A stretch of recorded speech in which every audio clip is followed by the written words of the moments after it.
বাইরে চেয়ার দিয়ে বলে বলতো কি আপনি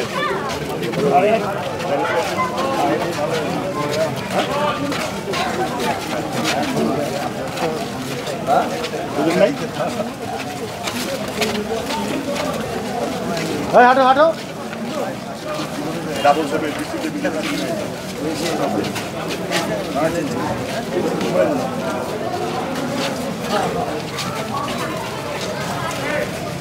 দল মত নির্বিশেষে আমরা এই এলাকাকে একটি সুন্দর পরিবেশ হিসাবে আমরা গড়ে তুলব। আমরা মনে করি রাজনীতি যে যা রাজনীতি করুক না কেন, এটা আমাদের এলাকা, আমরা এলাকায় সবাই মিলেমিশে থাকবো, সবাই একটি সুন্দর পরিবেশ আমরা সৃষ্টি করব এবং আমরা সবাই মিলে আমরা এগিয়ে যাব। আমাদের ছোট ভাই শাখাওয়াত হোসেন এই এলাকায় যতবারই আওয়ামী লীগ ক্ষমতায় এসেছিল ততবারই কিন্তু নির্যাতিত হয়েছিল, আহত হয়েছিল। 96 আওয়ামী লীগ ক্ষমতা আসার পরে শাখাওয়াতকে ধরে নিয়ে তার পা ভেঙে ফেলা হয়েছিল। অপরাধ কি? তিনি শাখাওয়াত ছাত্রদল করেন, বিএনপি করেন। এটা তো অপরাধ হতে পারে না। এখানে অনেক আওয়ামী লীগ আছে, অনেক চাকরিজীবী করেন, আওয়ামী লীগ করেন। কই আমাদের কোনো ভাই কাউকে তো একটা গালি দেন নাই, কাউকে তো একটা থাপড়ও দেন নাই, অথচ শাখাওয়াতের পাটা একদম ভেঙে দিয়েছিল। শাখাওয়াত দীর্ঘদিন তিনি কষ্ট করেছেন। শাখাওয়াতকে এই ফ্যাসিস্ট সরকারের পুলিশ বাহিনী বিনা অপরাধে গ্রেফতার করে পা ঝুলিয়ে তাকে টর্চার করা হয়েছিল। এলাকায় সবচেয়ে নির্যাতিত হয়েছেন আমাদের এই ছোটো ভাই শাখাওয়াত। শাখাওয়াত এই সরকারের মিথ্যা মামলায় কারাবরণ করেছেন বেশ কয়েকবার। শাখাওয়াতের আব্বা যখন মৃত্যুবরণ করেন, শাখাওয়াত তখন কারাগারে।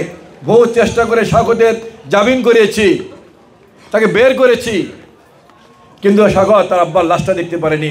শাখাওয়াত আসার আগেই শাখাওয়াতের আব্বার লাশ দাফন করা হয়ে গেছে। কারণ পরিবার ভেবেছিল বেরোতে পারবে কি না আল্লাহ জানেন, এই জন্য লাশ কতক্ষণ রাখবে, লাশ দাফন করে ফেলেছে। শাখাওয়াত লাশটা পর্যন্ত দাফন করতে পারেনি। এমনিভাবে এই এলাকায় যারা বিএনপি করেছেন, ছাত্রদল করেছেন, যুবদল করেছেন, সবাইকে আওয়ামী লীগের নেতৃবৃন্দ টর্চার করেছে, নির্যাতন করেছে। শুধু তাদেরকে নয়, তার পরিবারকেও নির্যাতন করেছে, টর্চার করেছে। আজকে শেখ হাসিনার পতন হয়েছে 1 বছর 3 মাস। আমাদের নেতা কর্মীরা কিন্তু এই এলাকায় কারো বাসায় একটা ঢিলও সরেননি, কাউকে একটা থাপড়ও দেননি, কাউকে একটা গালিও দেননি। আমি মনে করি এটাই হলো শহীদ জিয়াউর রহমানের রাজনীতি, বেগম খালেদা জিয়ার রাজনীতি, তারেক রহমানের রাজনীতি। আমরা বলতে চাই যার যার ব্যক্তিগত মতামত থাকতে পারে, দল করবে, কিন্তু আমরা এই এলাকাটাকে সবাই মিলে একটি সুন্দর পরিবেশ করব। আমরা বিএনপি করি, আমরা শহীদ রাষ্ট্রপতি জিয়াউর রহমানের আদর্শকে ভালোবাসি, আমরা বেগম খালেদা জিয়ার আদর্শকে ভালোবাসি, আমরা বিএনপির ভারপ্রাপ্ত চেয়ারম্যান তারেক রহমানের নেতৃত্বে দীর্ঘ 16 বছর এই ফ্যাসিস্ট শেখ হাসিনার বিরুদ্ধে আন্দোলন সংগ্রাম করেছি। আমাদের তো অন্য কোনো অপরাধ নেই। আমাদেরকে 457টি মামলা দেওয়া হয়েছে আমাকে। অপরাধ কি? অপরাধ শুধু আমি বিএনপি করি, আমি বেগম খালেদা জিয়ার কথা বলি, আমি তারেক রহমানের কথা বলি, এটাও আমার অপরাধ। এই অপরাধে এই ফ্যাসিস্ট সরকার আমাকে 457টি মামলা দিয়েছে। আমাকে মিছিল থেকে গ্রেফতার করেছে, তেজগাঁ শিল্পাঞ্চল থানায় নিয়ে আসলো। আমি বললাম, ভাই আমাকে ধরে নিয়েছেন, আমার অনেক মামলা, আমাকে কোর্টে পাঠিয়ে দেন, কোনো নতুন মামলা দিয়েন না। তারপরও তারা নতুন মামলা দিল। মামলাটা কি? পুলিশের সাথে আমাদের মুহুর্মুহু সংঘর্ষের এক পর্যায়ে আমাকে গ্রেফতার করে, এই আমার পাশে দাঁড়িয়ে আছে আমার সহযোদ্ধা ছোট ভাই, সবাইকে আসামি করে আমাকে 1 নম্বর আসামি করে কোর্টে পাঠিয়ে দিল। কি দরকার ছিল ভাই? আপনাদের সাথে কোনো সমস্যা হয় না, মারামারি হয় নাই। আমি মিছিল করে যাচ্ছিলাম, রিক্সায় উঠলাম, আমাকে থাপা দিয়ে ধরে নিয়ে গেলেন। তো মামলা দিলেন কি?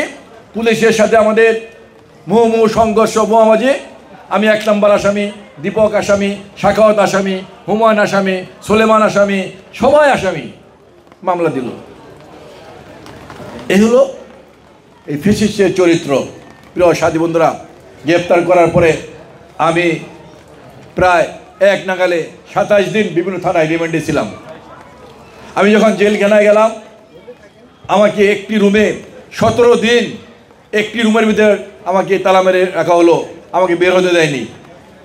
17 দিন পরে আমি যখন আমার রুমের তালা যখন খুলে দেওয়া হলো, আমাকে বলল আপনি নিচেও নামতে পারবেন না, উপরেও উঠতে পারবেন না, আর আপনার এই আমি ছিলাম দোতলায়, এই ফ্লোরে কোনো রুমে ঢুকতে পারবেন না। আমি বললাম ওকে, দোতলায় ফ্লোরে 2 ওয়াক্ত জামাত হতো নামাজের। আমি প্রথম দিন জামাত পড়লাম, তারপর সেদিন রাত্রে এসে বললো আপনি জামাতে নামাজ পড়তে পারবেন না, আপনি আপনার রুমেই নামাজ পড়তে হবে। এই যে অত্যাচার নির্যাতন সব কিছুই সহ্য করে আজও আমরা বেঁচে আছি, তার একটি মাত্র কারণ আমাদেরকে আমরা বিএনপি করি, আমরা বেগম খালেদা জিয়ার রাজনীতি করি, আমরা তারেক রহমানের রাজনীতি করি।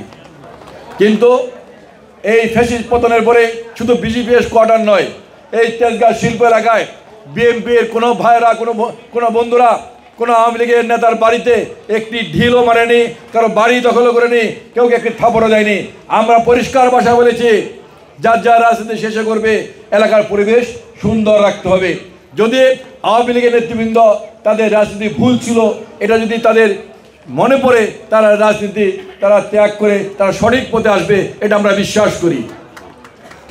ভুল মানুষই করতে পারে, তারা যদি ভুল স্বীকার করে, তারা যদি সঠিক পথে আসে, সঠিক রাজনীতিতে আসে, সঠিকভাবে রাজনীতি করে দেশ উন্নয়নের জন্য তারা যদি কাজ করে, আমরা তাদেরকে স্বাগত জানাবো।